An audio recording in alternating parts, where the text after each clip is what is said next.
Let me correct that question a bit. Yes, I've been in international forums, met many leaders. You added great leaders.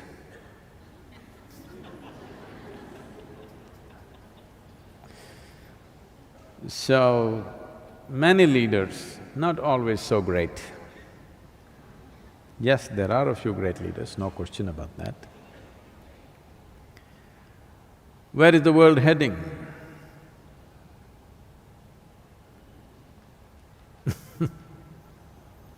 There are many possibilities because we have capabilities and technologies which no other generation could ever dream of. Will our capabilities turn against us or will they work for us is the big question. If all the human capabilities which are so hugely enhanced because of technology, everything that an individual human being could do has expanded manifold. In this enhanced state, and our numbers have increased tremendously. In the beginning of 20th century, we were just about 1.5 billion people. Today, we are 7.3 billion people. The United Nations making predictions that by 2050, we will be 9.7 billion people. If all these people get educated, get technologically empowered, 9.7 billion people or nearly 10 billion people on this planet is for sure going to be a disaster. Yes. We can make arrangements and arrangements, we can improve the arrangements, we can make more energy-saving machines, we can recycle the shit. Yes, we can do all this. But if we don't come to our senses with human populations, there's going to be… I want you to just imagine how the world will be if the population almost goes up by 50% tomorrow. Just imagine your town, how it will be if 50% population increases tomorrow morning. Or in other words, no matter what we create, no matter how much we strive, whatever we build, everything is going to be insufficient because the planet is going to be insufficient. Of course, we are looking at planets which could sustain life outside of this solar system. We have found 2, 3 very promising planets. It's just a little, not in the walking distance. A few thousand or a million light years away. Great planets, I believe.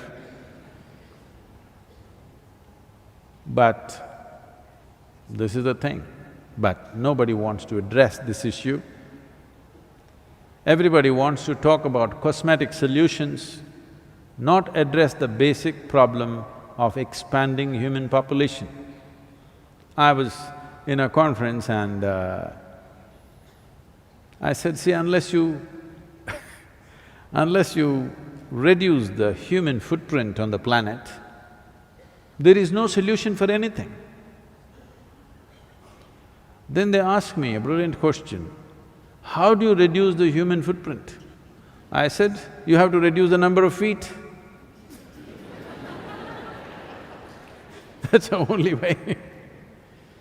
So, right now, it doesn't matter what others think. All of you who are here and those of you who are hanging out with me, we can take it upon ourselves that we will not push the human population. You can have a dog. A husband and wife were having a debate whether to have a child or not. The husband wanted a child, the wife hesitating because she will lose the shape of her body and, you know. For a husband, having a baby is simple. But for the woman, it's too many things involved. So debate was going on, and then they came and the debate moved into an area where should we have a baby or should we get a dog? Then they could not decide, they went to a counselor.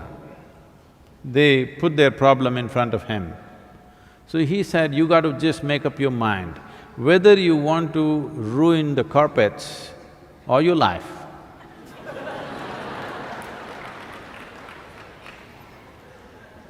I am not saying children are bad, they're wonderful, but it's just too many.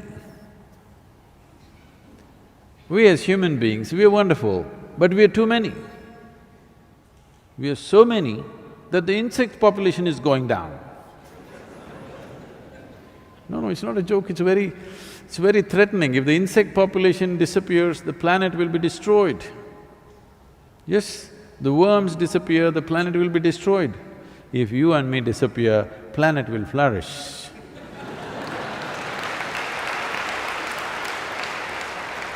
So, leave the leaders alone because in every conference that you meet, very cosmetic solutions are being talked about. How to adjust the marketplace, okay? How to do this, how to do that. On immediate scale, yes, those things are necessary, but you're talking about what is the future of this world. If that is so, if we want a future for this world, if we want our children and their children to live well on this planet, the only way is to bring down human population. Not by doing some horrible acts, but if we have… See, our life expectancy has improved. This means we have taken death into our hands. When we take death into our hands, it is our business to take birth also into our hands, isn't it?